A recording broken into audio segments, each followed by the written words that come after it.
अस्सलामुअलैकुम वरहमतुल्लाहि वबरकातुहू। बिस्मिल्लाहिर्रहमानिर्रहीम। शुरू करता हूँ अल्लाह के नाम से जो बड़ा मेहरबान नहायत रहम करने वाला है।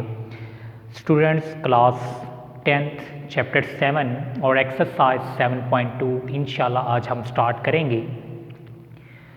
सबसे पहले आप 7.2 के अकॉर्डिंग टू स्मार्ट सिलेबस जो क्वेश्चंस हमने करने हैं वो मार्क कीजिए। फिर उससे एक्सरसाइज से पहले 3 डेफिनेशंस हैं उन्हें डिस्कस करते हैं। 2 फार्मूलाज भी हैं वो इंशाल्लाह अभी देखते हैं और फर्दर 7.2 हम इंशाल्लाह स्टार्ट करेंगे। आसान है, कोई मुश्किल नहीं है। देखिएगा एक्सरसाइज 7.2 में जो क्वेश्चंस हमने अटेम्प्ट करने हैं, क्वेश्चन नंबर 1 का second part according to smart syllabus, question number 3 का first part, question number 5, then question number 6। ठीक है, ये तो हो गया अकॉर्डिंग टू स्मार्ट सिलेबस जो हमने एक्सरसाइज 7.2 में क्वेश्चंस अटेम्प्ट करने हैं। उसके बाद है, अगर आप पेज नंबर देखें 150, पेज नंबर 150 पर आर्क, सेगमेंट ऑफ सर्कल और सेक्टर ऑफ सर्कल, क्योंकि ये डेफिनेशंस यहाँ पर आ चुकी हैं तो मैंने कहा इन्हें भी समझा दिया जाए, जबकि ये चैप्टर 9 में दोबारा आएंगे तो आसान है, कोई मुश्किल नहीं है। देखिएगा ये जो मैंने सर्कल ड्रॉ की है ए और बी तक, जो मैंने ब्लू मार्कर से शेडिंग की हुई है उसे बोलते हैं जी आर्क। ठीक है, any part on the circumference of a circle is called arc. ठीक है, मीन के सर्कमफेरेंस जो सर्कल की बाउंड्री होती है, सर्कल के सर्कमफेरेंस का एक पार्ट ले लिया जाए, वो छोटा पार्ट भी हो सकता है, वो बड़ा पार्ट भी हो सकता है। लाइक दैट अगर मैं ये बात करता हूँ, ये ब्लू वाला जो पार्ट है इसे निकाल दिया जाए तो बाकी ब्लैक वाला ये पार्ट बचेगा, तो ये भी आर्क है। अगर दूसरी सेंस में देखें तो वो ब्लैक वाली भी आर्क है। ठीक है, तो ये वाली मेजर आर्क कहलाएगी, ये वाली माइनर आर्क कहलाएगी। अब फॉर एग्जांपल मैंने आर्क को नाम दिया ए और बी। अब देखें आर्क की रिप्रेजेंटेशन ए बी लिख के ऊपर थोड़ी सी इस तरह कर्व फॉर्म बना देते हैं। ठीक है, ये आर्क की रिप्रेजेंटेशन है। ये डेफिनेशन पेज नंबर 150 पर लिखी हुई है, वो आपने प्रिपेयर कर लेनी है। उसके बाद बात आती है सेगमेंट। सेगमेंट क्या चीज़ है? The region enclosed, the region या द एरिया, जो मर्जी वर्डिंग यूज कर सकते हैं, the region enclosed a chord and the corresponding arc, ये कॉरस्पॉन्डिंग आर्क। ठीक है, ऐसा एरिया सर्कल का, ऐसा पार्ट सर्कल का, ऐसा रीजन जो कि एक कॉर्ड और उसकी कॉरस्पॉन्डिंग आर्क के बिटवीन हो, ये कॉरस्पॉन्डिंग आर्क है, ये कॉर्ड है, तो उसे हम क्या नाम देते हैं? सेगमेंट। क्लियर बेटा जी? तो ये डेफिनेशन भी आपने अच्छी तरह तैयार कर लेनी है। उसके बाद है सेक्टर। घरों में पिज़्ज़ा आता है, अगर आप लोग नोट करें तो कुछ इस स्टाइल में उसकी कटिंग होती है, कुछ इस स्टाइल में उसकी कटिंग होती है, जिसमें सर्कल के 2 रेडियस आते हैं और ये कॉरस्पॉन्डिंग आर्क आती है। ठीक है, the region enclosed between 2 radii and the arc intercepted between them is called a sector. ठीक है, 2 रेडियाई मीन के रेडियस की जमा, 2 रेडियाई और उसके कॉरस्पॉन्डिंग आर्क के बिटवीन जो एरिया होता है उसे बोलते हैं सेक्टर। अक्सर बच्चे क्या काम करते हैं, सेक्टर और सेगमेंट ये इंटरचेंज कर देते हैं, इस चीज़ का बहुत ख्याल कीजिएगा। ठीक है, अब आगे बात आती है जो 7.2 में हमने 2 फार्मूलाज का इस्तेमाल करना है। एक है जी L equal to R theta. L क्या चीज़ है? Length of an arc. ठीक है, एक आर्क की लेंथ है आर, जो आर्क का सर्कल के सेंटर के साथ एंगल बनेगा उसे बोलते हैं, सॉरी आर जो है वो रेडियस है। आर क्या चीज़ है? रेडियस। और थीटा यहाँ पर एंगल है रेडियन फॉर्म में जो कि सर्कल के सेंटर के साथ बनता है। ठीक हो गया, L equal to R theta. L क्या चीज़ है? Length of an arc. R क्या चीज़ है? रेडियस है। थीटा क्या चीज़ है? जो एंगल सर्कल के सेंटर के साथ बनेगा और in the form of radian. इसी तरह area of sector of circle 1/2 r² theta formulas को बहुत अच्छी तरह तैयार कीजिएगा, आप लोगों के लिए क्वेश्चंस जो हैं 7.2 के आसान हो जाएंगे। और आपको पता ही है रेडियस है और थीटा जो है वो एंगल है और वो भी रेडियन की फॉर्म में। चलें जी, अब एक्सरसाइज 7.2 का आगाज़ करते हैं। क्वेश्चन नंबर 1 में लिखा हुआ है find theta when. Theta find कीजिए व्हेन, सेकेंड पार्ट में L इक्वल टू 4.5 मीटर और R इक्वल टू है 2.5 मीटर। तो आप लोगों ने जब इसका सोल्यूशन स्टार्ट करना है तो आप लोगों ने लिखना है वी नाउ दैट, हम जानते हैं कि, वी नाउ दैट हम जानते हैं कि क्या, L equal to R theta. L की वैल्यू क्या गिवन है 4.5 मीटर, R की वैल्यू क्या गिवन है जी 2.5 मीटर और फर्दर जो है theta, theta as it is क्योंकि वो हमने फाइंड आउट करना है। तो जो चीज़ फाइंड करनी है मैथ का रूल है वो सेपरेट होती है, उसे हम थीटा को यहीं पे रहने देंगे। 2.5 की तरह के क्या हो जाएगा स्टूडेंट्स डिवाइड, मीटर मीटर से तो फिनिश हो जाएगा। उसके बाद 4.5 को जब हम डिवाइड करवाएंगे 2.5 पर तो हमारे पास जो आंसर आएगा वो आएगा 1.8 और ये आएगा रेडियन फॉर्म में 1.8 और in the form of radian, mean के ये हमने फाइंड कर लिया जी theta. Okay students,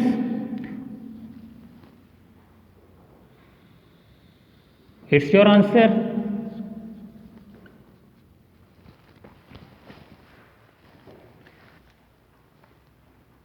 okay students, now according to smart syllabus question number 3 है फाइंड आर, मीन की रेडियस फाइंड करने when L equal to 4 centimetre, theta equal to 1 divided by 4 radian. अब बहुत इत्तफाक की बात, थीटा यहाँ पर रेडियन में दिया गया, अगर यहाँ पे वो गिवन होता डिग्री फॉर्म में तो मैं सबसे पहले रेडियन में कन्वर्ट करता, ठीक है, क्योंकि हमने पहले बात की थी L equal to R theta, इस फार्मूले में थीटा जो है वो रेडियन की फॉर्म में है, ठीक है बेटा जी। तो अब यहाँ पर वी नाउ दैट हम जानते हैं कि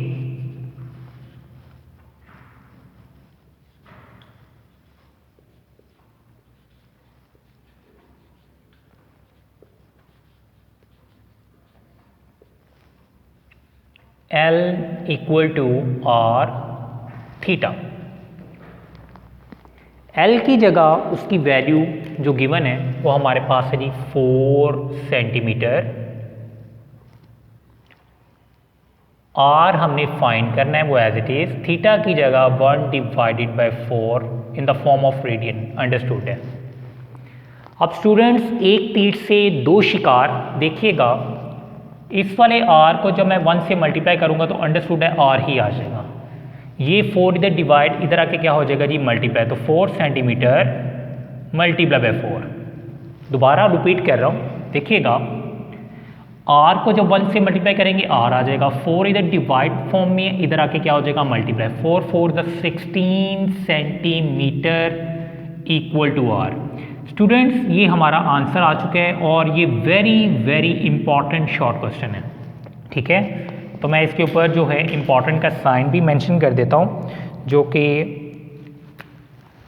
शॉर्ट के लिए very very important. Okay students, question number 5 है, उसकी स्टेटमेंट देखिएगा, in a circle of radius 10 metre find the distance traveled by a point moving on this circle if the point makes 3.5 revolution, mean के चक्कर जो उसके हैं, ठीक है। आप उसका डाटा लिखते हैं in a circle of radius, radius given है 10 मीटर, यहाँ पे थीटा जो गिवन है वो 3.5 रेवोल्यूशन है, तो find the distance travelled, mean के L जो है वो आपने फाइंड करना है। बहुत आसान है, कोई मुश्किल नहीं है। अगर देखा जाए तो स्टूडेंट्स यहाँ पर थीटा जो है वो 3.5 रेवोल्यूशन, बुक में हिंट भी दिया गया है कि 3.5 रेवोल्यूशन का जो मतलब है वो हमारे पास है 7 पाई। अब ये चीज़ आती कैसे है, इसको ज़रा अंडरस्टैंड करते हैं। देखिएगा,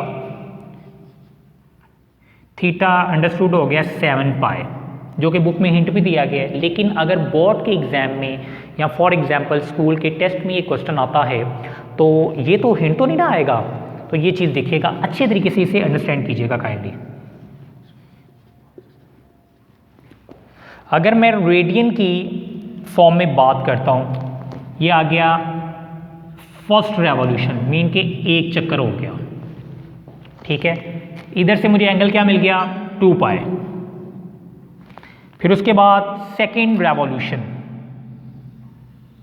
मीन के एक और रेवोल्यूशन आ गई, फर्दर 2 पाई आ जाएगा।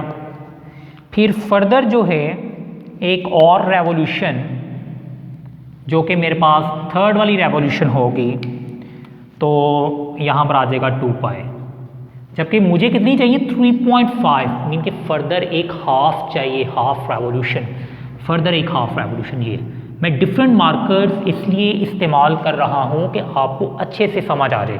देखिएगा यहाँ पर, अब ये क्योंकि कंप्लीट जो सर्कल था वो 2 पाई रेवोल्यूशन को रिप्रेजेंट करता है, तो ये जो लास्ट वाली है वो हाफ है, हाफ का मतलब है वो पाई है, तो यहाँ पे पाई को फर्दर ऐड किया, ठीक है। मीन कि ये फर्दर जो आ गई मेरे पास एक हाफ आ गई। ओवरऑल अगर इसको देखा जाए वो आ गई 3.5 रेवोल्यूशन, और यहाँ पे अब ये कितनी हो जाएगी 2, 4, 6 और 7, चेक इट,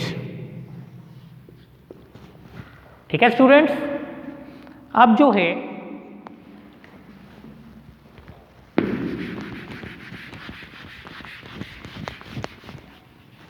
हम जो फार्मूला यूज़ करते हैं L equal to R theta, we know that, हम जानते हैं कि वो formula L equal to R theta है, लिहाजा हमें चाहिए L की value L as it is, R की जगह उसकी वैल्यू 10 मीटर और थीटा की जगह 7 पाई। अब अगर इसकी कैलकुलेशन करें तो हमारे पास आएगा, चेक कर लेते हैं,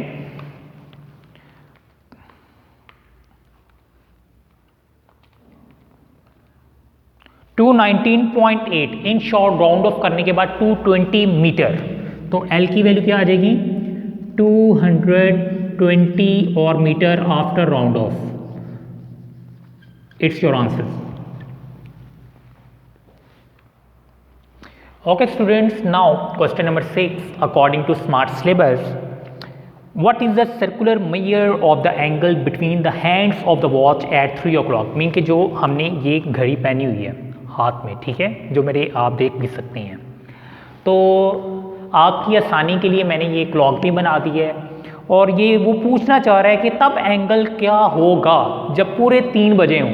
circular measure of the angle between the hands of the watch at 3 o'clock, जब पूरे 3 बजे हों तो तब एंगल क्या बनेगा। अब ज़रा देखिए क्लॉक की तरफ, पूरे 3 बजे हुए हैं, ठीक है, और चेक कर सकते हैं कि 90 डिग्री बनता है, ऐसे ही है। तो हम यहाँ पे लिखेंगे, इसका सोल्यूशन अब स्टार्ट करने लगा हूँ, आसान है, कोई मुश्किल नहीं है। Circular major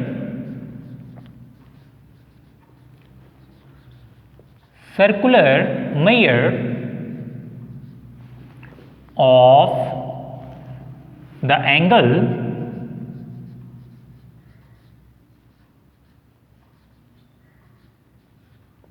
between the hands of the watch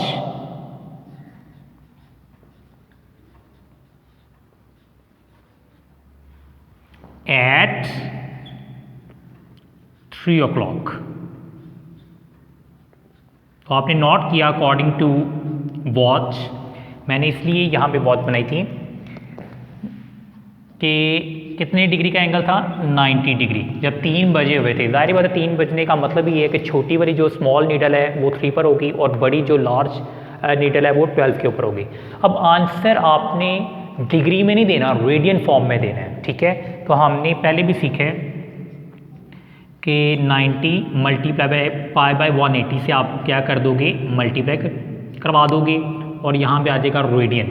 तो इन शॉर्ट 0 0 से कैंसिल, 9 1 9 9 2 18, तो हमारे पास आ जाएगा पाई डिवाइडेड बाई 2 रेडियन।